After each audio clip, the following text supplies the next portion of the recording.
राम राम जी सभी को। तो वही सुबह के बज रहे हैं पूरे 9 और मैं अभी मंदिर जा रही हूँ।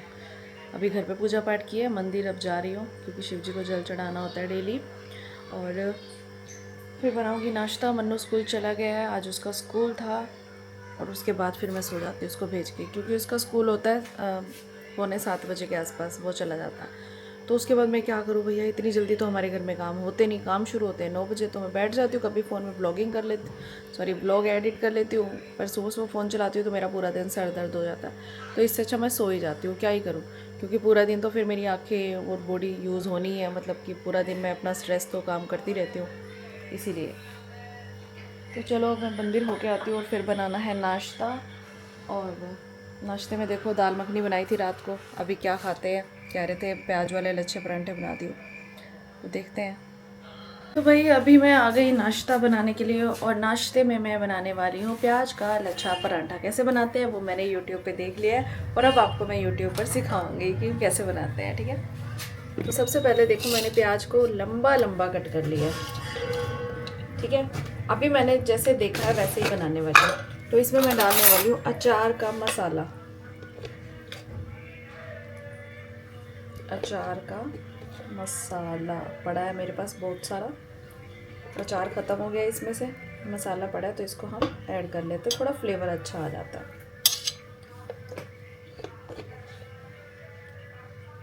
ज़्यादा नहीं करना, थोड़ा सा करना है बस फ्लेवर बनाने के लिए।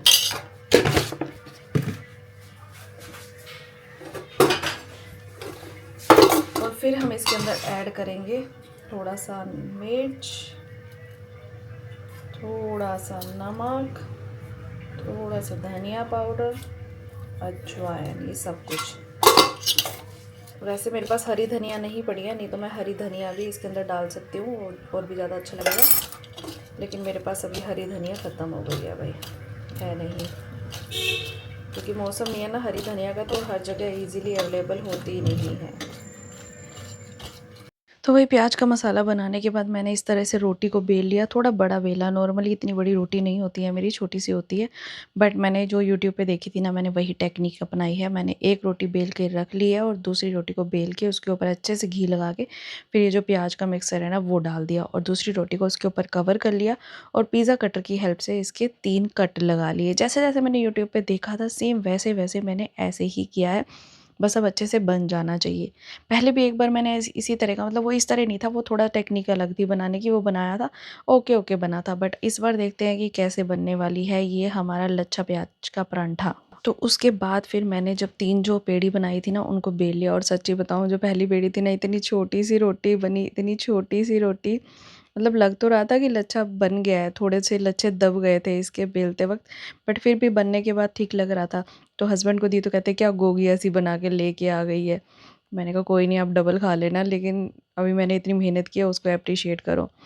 बट ठीक ठीक बना था, मतलब बहुत ज़्यादा अलग नहीं, नॉर्मली भी ऐसे क्रंची बन जाता है, जिस तरीके से मैं बनाती हूँ वैसे भी बन जाता है। फिर फटाफट खाना वाना खा के नाश्ता करके मैं आ गई अपने डेली रूटीन के काम करने के लिए। आटा कई बार रात का पड़ा होता है ना, तो मैं रात के आटे की ही रोटी बना लेती हूँ, नहीं तो सुबह की ताज़े आटे की। उसके बाद मैंने डस्टिंग की, झाड़ू पोछा करना होता है। आज मुझे किचन के कपड़े भी धोने थे, तो वो मैंने हाथ पे धोए हैं, भिगो के रख देती हूँ, हाथ पे धो देती हूँ, मशीन में नहीं धोती हूँ। उसके बाद झाड़ू लगाना, पोछा लगाना, किचन साफ़ करनी, ये सारे काम करते करते मुझे बच जाती है 12, साढ़े 12, कभी कभी 1। मैं कितनी भी कोशिश कर लूँ इससे जल्दी मैं फ्री हो ही नहीं पाती, क्योंकि हमारे घर का टाइम टेबल सेट होता ही नहीं है। 3 बार नाश्ता बनना, फिर सब्जी लेट बनना, सब कुछ ऐसे हो जाता है। वो होता है ना कि अपने ऊपर डिपेंड हो तो बंदा अपने हिसाब से कर लेता है, बट जॉइंट फैमिली हो तो सबके अकॉर्डिंग ही चलना पड़ता है। जैसे और घर में बुजुर्ग हो तो ये चीज़ का बहुत फ़र्क पड़ता है, क्योंकि उनका कोई टाइम टेबल नहीं होता खाने का। उनको जब ठीक लगेगा, तबीयत ठीक होगी, तभी वो ऐसे ही खाएंगे पिएंगे और तभी काम फ्री होते हैं। तो वही अभी बज रहे हैं दोपहर के 1:30, और अभी मैं कर रही हूँ अपना ब्लॉग एडिट। अभी मुझे अपनी वीडियो भी शूट करनी है, और मेरे पास एक पार्सल आया है, इसकी अनबॉक्सिंग कर लेते हैं पहले, क्योंकि ये ज़रूरी हो जाता है कि क्या आया है। वैसे तो मुझे पता ही है क्या है, मैंने खुद ऑर्डर किया है, लेकिन फिर भी सही आया है या नहीं आया वो चीज़ तो देखनी बहुत ज़्यादा ज़रूरी हो जाती है ना। तो यहाँ पे मेरे पास आया है ये सोल्ट का टूथपेस्ट, टंग क्लीनर और ब्रश। ये आया है एक प्रमोशन के लिए। चलो देखते हैं, इसमें है टूथ ब्रश सोल्ट का। नॉर्मली मैं ऐसे वैसे प्रमोशन करती नहीं हूँ, तो मैंने इसके बारे में सुना बहुत था, तो मैंने कहा चलो इसी बहाने यूज़ भी हो जाएगा और पता चलेगा कैसा है। और ये है बैम्बू ब्रश आजकल चल रहे हैं ना, ये कहते हैं कि मसूड़ों को नुकसान नहीं पहुँचाता। पता नहीं आजकल बैम्बू कंघियाँ वंघियाँ ये सब कुछ चल पड़ा है। मैं तो फालतू की इन चीज़ों में ध्यान नहीं देती, बस वही बात है आजकल।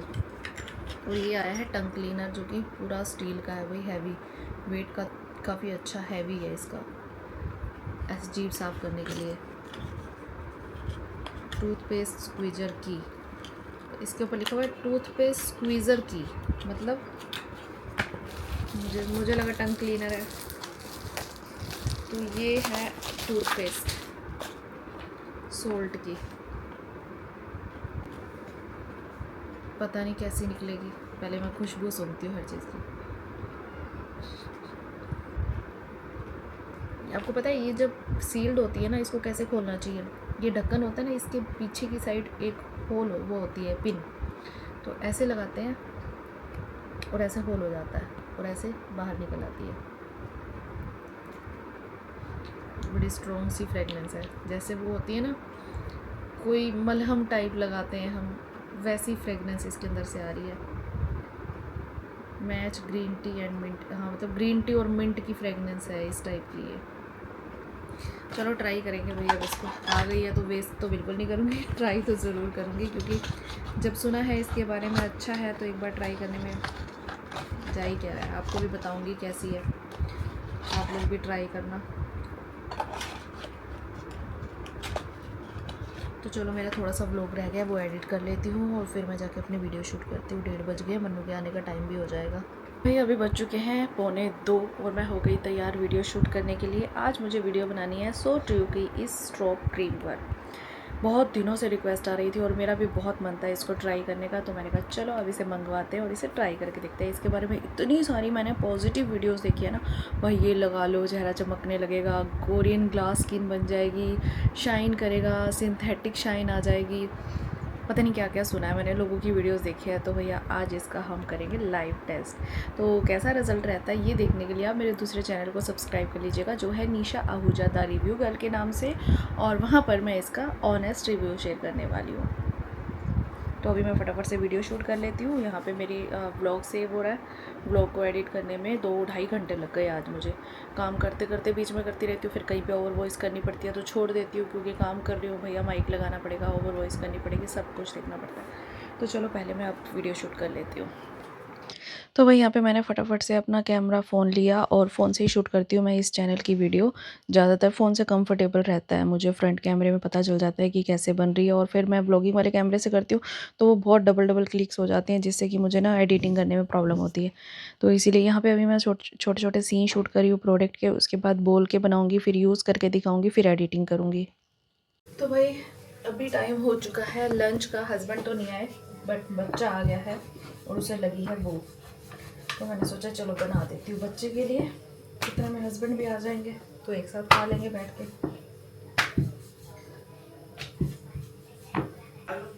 आलू और भी नहीं खानी?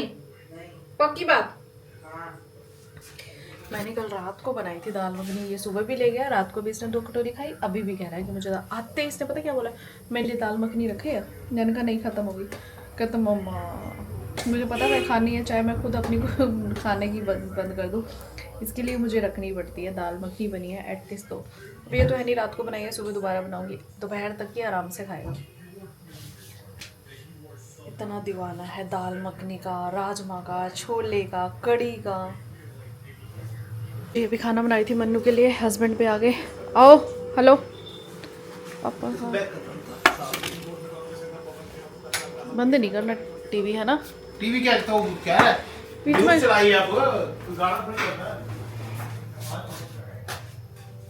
तो भाई अभी बज रहे हैं 3:30 और मैंने खाना खिला दिया सबको, और अभी मेरे पति सो रहे हैं, थोड़ी देर रेस्ट कर रहे हैं। मन्नू उधर को जगह नहीं मिल रही, पापा को आराम से लेट दे, उधर बैठ जा, इधर बैठ जा, लाइट बंद कर दे, रसोई की भी लाइट बंद करा। तो अभी हस्बैंड रेस्ट कर रहे हैं और मैं यहाँ पे अपनी वीडियोस के थंबनेल वगैरह बना रही हूँ और वीडियो एडिट कर रही हूँ। मशीन में कपड़े डाल रहे थे मन्नू के आने के बाद, कपड़े धुल रहे हैं, उनको भी सुखाना है, फिर हस्बैंड के लिए चाय बनाऊंगी, फिर बर्तन धोऊंगी, फिर और काम करूंगी। तो बस मेरा तो काम ही नहीं ख़त्म होने पे आता पूरा दिन। तो अभी मेरा थंबनेल चालू है। आज मुझे ना एक चीज़ का बहुत फ़ायदा हुआ है, जब से मन्नू चाय बनानी सीखा है ना, कोई भी चाय बनानी हो तो मन्नू बोलते मन्नू चाय बना, मन्नू चाय बनाना। अब मैं चीनी डाली कट मत करो, मैंने बोला इसको कट मत। 1 चम्मच डाल दिया। अब रोज़ शाम की चाय मन्नू बनाता है अपने पापा के लिए। सही बनी होती है ना? चाय बनाने में क्या करना होता है, और हमारे इंडियंस को चाय बनानी तो आनी चाहिए ना। ठीक है, परेशान तो नहीं होता? क्या परेशान तो नहीं होता? यार 1 चम्मच चीनी डाल दे, उससे भी कम डालू क्या यार अब मैं? और कितना मीठा वो कम करूंगा, फिर आप कहोगे फिक्की बना दी है। सही है, सही है। अरे मजाक कर, वो है ना मिठास ज़्यादा, तेरे हाथों में मिठास है। सही बात। हाँ, प्यार से बनाई ना, तूने प्यार डाला है, प्यार की वजह से मीठी हो गई चाय। बनाया कर चाय, ठीक है? फायदा होता है ना बच्चों को काम सिखाने का। अभी बज रहे हैं 5:30 और मैं आ गई बर्तन धोने के लिए। मैं वीडियो एडिट करने बैठ गई थी, और फिर जब वीडियो एडिट करने बैठती हूँ ना, बीच में उठती हूँ तो फिर वही है, मुझे स्टार्टिंग से दोबारा करना पड़ता है। मुझे ध्यान नहीं रहता कहाँ पे कट किया, कहाँ पे क्या। एडिट करने के बाद पूरी खुद सुननी पड़ती है कि सही से हो गई है कि नहीं हुई है। उसके बाद जाके हम उसे अपलोड करते हैं, तो फिर अपलोड होने में टाइम लगता है। तो बर्तन धोने हैं, बाहर का वेड़ा भी काफ़ी दिन से नहीं धुला है मेरा। मिस्त्री लगे हुए थे, अब 2 दिन से आ नहीं रहे, तो शायद अभी 2 दिन बाद आएंगे। मिस्त्रियों का ना सबसे बड़ी दिक्कत यही होती है कि ना एक बार घर में लग जाए ना, उसके बाद ना छुट्टी बहुत करता है। उसी वजह से जो 1 महीने का काम होता है ना, वो 3-3 महीने तक लटक जाता है। अब किचन ऐसी चीज़ है जहाँ पे सबसे ज़्यादा टाइम लगता है, मतलब सबसे ज़्यादा रहना होता है और सबसे ज़्यादा काम होता है। और किचन ऊपर वालों की भी ऐसे ही बिखरी पड़ी, मतलब खाना देखो किचन में बनता है, वो मज़ा नहीं आता अगर कहीं और ऐसे ही सेटअप करके बनाएंगे। तो अब घर में अब शुरू करवानी है, तो मैं बस यही सोच रही हूँ कि भाई मिस्त्रियों को चाहे हम पहले वार्न भी कर देंगे ना कि भाई छुट्टी मत करना भैया, हमारा काम नहीं चलता, कुछ भी कर लो, उन्होंने करनी अपनी मर्जी होती है, क्या कर सकते हैं। तो चलो भाई फटाफट से बर्तन धो लेती हूँ और फिर देखती हूँ क्या करना है। कपड़े भी धोए थे मन्नू के, अभी मन्नू के क्या सारे, वो भी आजकल जल्दी सूख जाते हैं ना, बस अभी सुखा के आई थी मैं, और फिर वीडियो एडिट करी और अब बर्तन धोने आई हूँ। अब जाऊँगी तो आधे कपड़े सूखे भी पाएंगे, इतनी जल्दी सूखते हैं कपड़े। मम्मा बेटा इस टाइम क्यों धो रहे हो? बेटा इस टाइम में सुबह सुबह बहुत सारे काम होते हैं ना, फिर नहीं होता, धूप में मेरे से होता नहीं है। मैं करवा दूँ? काम बढ़ाएगा तू, मेरे हेल्प कराएगा? फिर नहीं करवाता। करवा दे कह रहा तो। अरे फिर ऐसे फिर मैं आपका काम बढ़वा देता हूँ। करवा दे भाई, पर लगा दे तो मैं इतने में धो लेती हूँ थोड़ा सा। कपड़े तो उतार लेते हैं, टंगे पड़े हैं गीले हैं अभी, तो फिर पीछे टांग देते ना। वो तो गीले हैं अभी, सूख जाएंगे ना बाहर पीछे। अरे पानी मार रहे हो तो अच्छी बात हो। पानी वहाँ पे तो अब रोज आग लगती है, साफ नहीं होता ना बिना धोए। पोछा लगा दिया करो। पोछा लगाने में ज़्यादा मेहनत है, धोने से भी ज़्यादा। मिट्टी पोछा लगाने में 1 बंदे की मेहनत है, धोने में 2 बंदों की मेहनत है। तू रहने दे, फिर मत कर। नहीं कर लेता हूँ मैं, मना करा है, नहीं कर लेता हूँ, तू करेगा। कर लेता हूँ। तो वही वेड़ा धोने के बाद मैंने 10 मिनट रेस्ट किया, और उसके बाद मैं आ गई दाल रखने के लिए, दाल को बॉईल करने के लिए, क्योंकि रात का डिनर बनाना है। और मनु ने मेरी हेल्प करा दी थी, वाइपर लगा दिया था, लेकिन हाँ उसे लगता थोड़ा ऐसा ही है कि मुझे भी थोड़ी सी करनी पड़ती है मेहनत, लेकिन एटलीस्ट थोड़ा बहुत ही हो जाता है कि थोड़ा पानी निकल गया। उसके बाद मैंने पोछा लगा दिया, जिससे कि काम आसान हो जाता है। और यहाँ पर मैं लगी हुई हूँ फ़ोन पर अपनी फ्रेंड से बात करने के लिए। अब मेरे पास ना कई बार टाइम नहीं होता किसी से बात करने का, तो मैं काम करते करते ही बात करती हूँ, ताकि कोई नाराज़ भी ना हो और मेरा काम भी हो जाए और बंदा मतलब रिश्ते भी बने रहे। तो अभी मैं कर रही हूँ दाल को तड़का लगाने की तैयारी। दाल उबाल दी थी मैंने, और मेरे को ना एक कमेंट आया था, शायद किसी पुराने वीडियो के ऊपर आया था। इंस्टाग्राम पे आ जाते हैं कई बार, कोई जब किसी ने पर्सनल क्वेश्चन पूछा, दीदी आप मेहंदी क्यों नहीं लगाते? आप कहते हो कि भाई कलर लगाने से बाल जल्दी सफेद हो जाते हैं। तो भाई मजबूरी है मेरी, मैं मेहंदी नहीं लगा सकती। मेहंदी लगाते हैं ना जब बालों पे हीना लगाते हैं, तो उसमें क्या होता है कि 1 घंटा रखना पड़ता है, कम से कम 1 घंटा है, 2-2.5 घंटे रखो तो वो ज़्यादा बेस्ट है। तो वो जब बालों पे लगाते हैं ना, तो वो थोड़ा ड्राई हो जाती है, और ड्राई होने के कारण जो मेरी है ना ये गले की सर्वाइकल है ना मुझे, तो उसकी नसें खींचने लग जाती है और फिर मेरी कमर दर्द और गर्दन में दर्द इतना ज़्यादा होता है, मैं आपको क्या ही बताऊँ। और ऊपर से ना मेहंदी लगाने से बाल ड्राई होते हैं, कभी भी आप नोटिस कर लेना, मेहंदी जितना ज़्यादा लगाओगे आप अपने बालों को ड्राई करोगे। तो इसलिए मैं मेहंदी नहीं लगाती हूँ, काफ़ी टाइम से मैंने मेहंदी लगानी छोड़ रखी है। बीच में एक बार लगाई थी तो मेरे को नहीं मज़ा आया, वो बाल लाल लाल लाल लाल हो गए, तो इतना अजीब सा लगने लग गया, बहुत ही ज़्यादा अजीब सा लगने लग गया, मेरे को तो बिल्कुल मज़ा नहीं आता। मेरी शादी हुई थी ना तब मैं मेहंदी लगाती थी, अब एक आधा बाल वाइट था, तब ज़्यादा नहीं थे। फिर बीच में मेरे को ना ऐसे ही दिक्कत होने लगी ना सर्वाइकल की, तो मैंने कलर लगाना शुरू किया और फिर बस कलर की वजह से ही ज़्यादा हो गए। चाहे कोई भी महंगा लगाओ सस्ता लगाओ, जिसने बता दिया ये अच्छा है वो अच्छा है वही लगा लिया, इसी चक्कर में बस कोई भी अच्छा तो कोई भी नहीं है, सही बताऊँ तो। बस हर कलर ना 10 दिन 15 दिन से ऊपर नहीं निकालता। अगर आपकी ग्रोथ अच्छी है हेयर की, 10-15 दिन से ऊपर कोई हेयर कलर आपको सूट ही नहीं करेगा, मतलब 10-15 दिन से ऊपर चलेगा नहीं। तो भाई मैं अभी बना रही हूँ दाल, 7:15 बज गया, मन ही नहीं कर रहा था आज तो दाल बनाने का। कभी कभी ना मैं बहुत ज़्यादा थक जाती हूँ, क्योंकि आज सफाइयाँ भी हो गई पूरी, पिछला बेड़ा भी धोया सुबह, हाथ वाले कपड़े भी थे, काम भी था, सफाइयाँ भी, घर का काम भी, और ये बाहर का बेड़ा भी, सब कुछ हो के ना इंसान पूरी तरह से थक जाता है। तो भाई जब मैं आपको कभी इस तरह से कहती हूँ ना कि मैं थक गई हूँ या मेरे यहाँ दर्द है वहाँ दर्द है, तो बहुत से लोगों का होता है कि रोज़ एक ही रोना रोती रहती है। बट वही बात है कि हाउस वाइफ की प्रॉब्लम्स को कोई नहीं समझता है।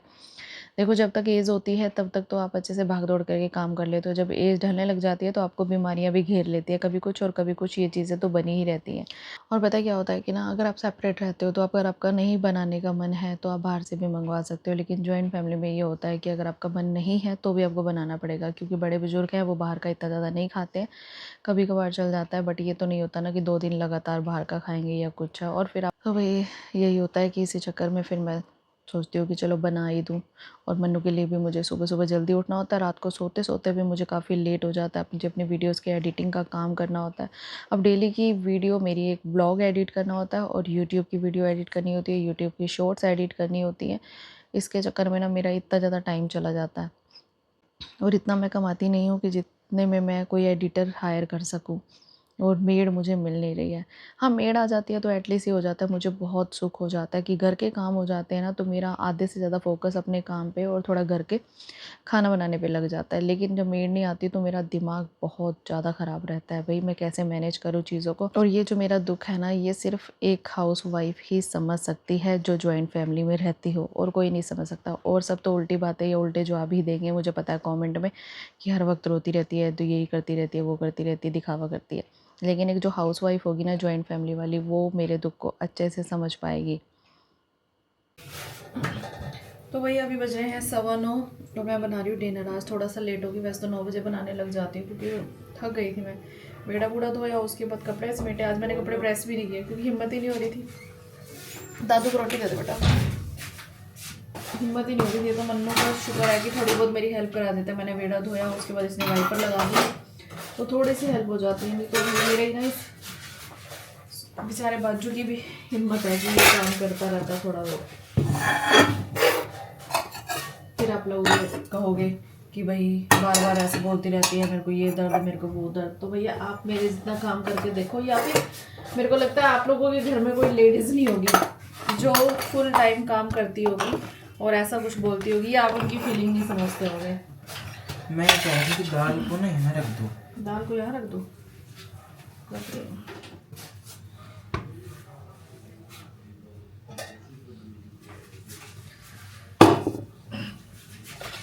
तो भाई जिसने भी ऐसे बोला ना कि आप हमेशा ऐसे रोते रहते हो, यहाँ दर्द है वहाँ दर्द है ये है दर्द है, तो बहन आपके घर में अगर लेडीज़ हो तो पता चलेगा आपको कि जब उम्र बढ़ती है और वर्कलोड बढ़ता है, कोई सपोर्ट करने वाला ना हो, तो क्या क्या चीज़ें होती हैं, और फिर भी काम करना पड़ता है।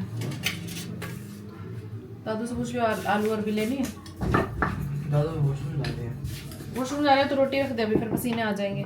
दूसरी रोटी दे दी रोटी पसीना कैसे होता है? अरे आ जाते हैं पसीने बेटा। तो भी खा लेंगे ना। अच्छा, एक प्लेट में ना थोड़ी आलू और भी डाल के गर्म कर ले, पापा कह रहे थे मैं खाऊंगा।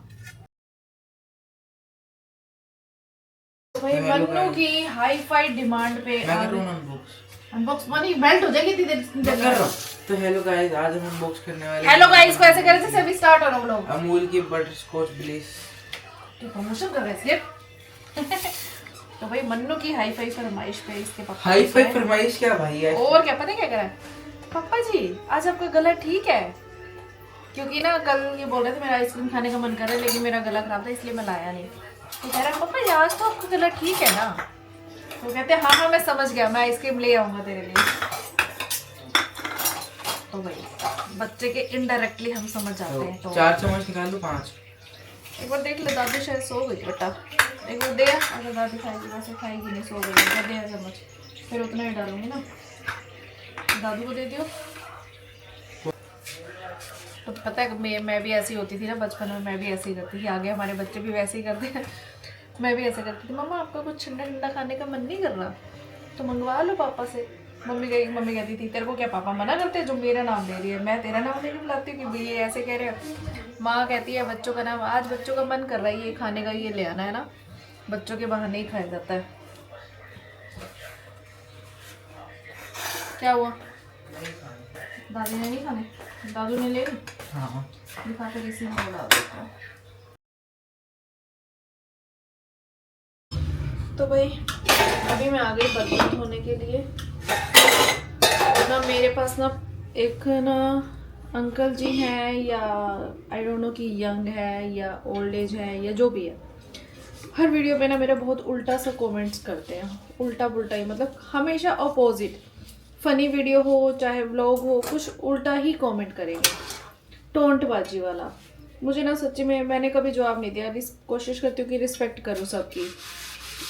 दूसरा ये हुआ है किसी को जवाब दे तो फिर ये लगता है कि भाई एटीट्यूड है, लेकिन लिखने वाला कोई क्या लिखता है ये समझ नहीं आती। तो आज कल मैंने उनको लिख दिया कि भाई आप मेरी हर वीडियो में हमेशा उल्टा पुल्टा बोलते हो। तो देखो मैं अपने लिए तो चलो सुन लूँगी, मैं व्लॉगिंग कर रही हूँ, पर किसी वीडियो में मेरा बच्चा होता है, मेरे हस्बैंड होते हैं, तो मेरे को नहीं पसंद है भैया कोई उनको कुछ बोले।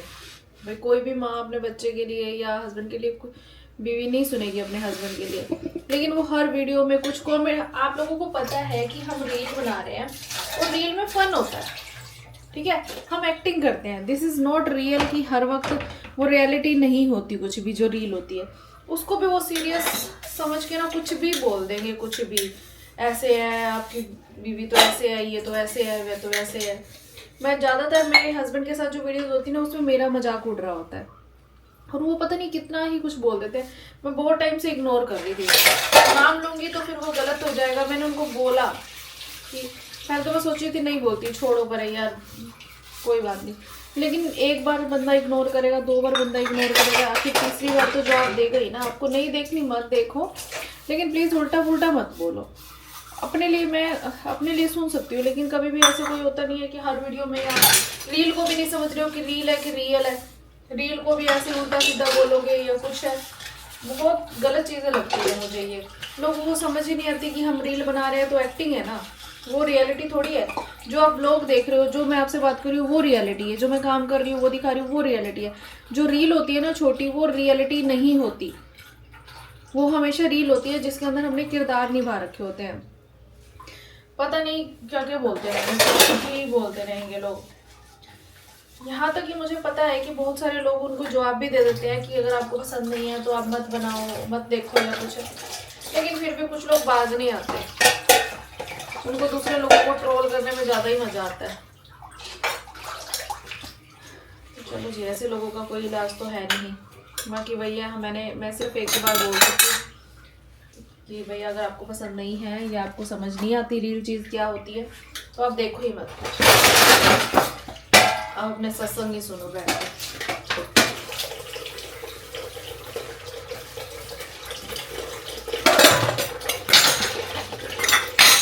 तो चलो जी, मैं धो लेती हूँ बर्तन। कभी कभी तो मेरा ना ब्लॉगिंग करने का मन ही नहीं करता है ऐसी चीज़ों को देख कर। कुछ लोग कमेंट करते हैं ना उल्टे सीधे, मेरा ब्लॉगिंग करने का बिल्कुल मन ही नहीं करता। लेकिन फिर जब देखती हूँ कि बहुत सारे लोगों का प्यार भी मिल रहा है, बहुत सारे लोग अच्छा भी बोलते हैं, फिर मैं सोचती हूँ कि चलो एक दो लोगों को इग्नोर करो। बट कभी कभी सिर्फ वही एक दो लोग होते हैं ना, जो वही बात है, ए नेगेटिविटी 1%, पॉजिटिविटी 99%। नेगेटिविटी तब भी हैवी होती है, उसको हटाना बहुत मुश्किल हो जाता है। 40 लोग अच्छी बातें करें और 4 लोग बुरी बातें करें ना, दिमाग 4 लोगों की बातों पे ही जाता है। बुराई बहुत तेज भागती है, अच्छाई बहुत धीरे रेंगती है। ये रियलिटी होती है लाइफ की, इसीलिए दिमाग चला जाता है। कभी कभी बहुत गुस्सा आता है, बहुत बार इग्नोर करती हूँ, जवाब ना दो, जवाब ना दो। और अगर अब मुझे ऐसे किसी ने फालतू ऐसे कुछ लिखा ना, मैं तो नाम लेके फिर जवाब दूंगी और फिर कहेंगे कि हमारा नाम मत लिया करो, नाम मत लिया करो।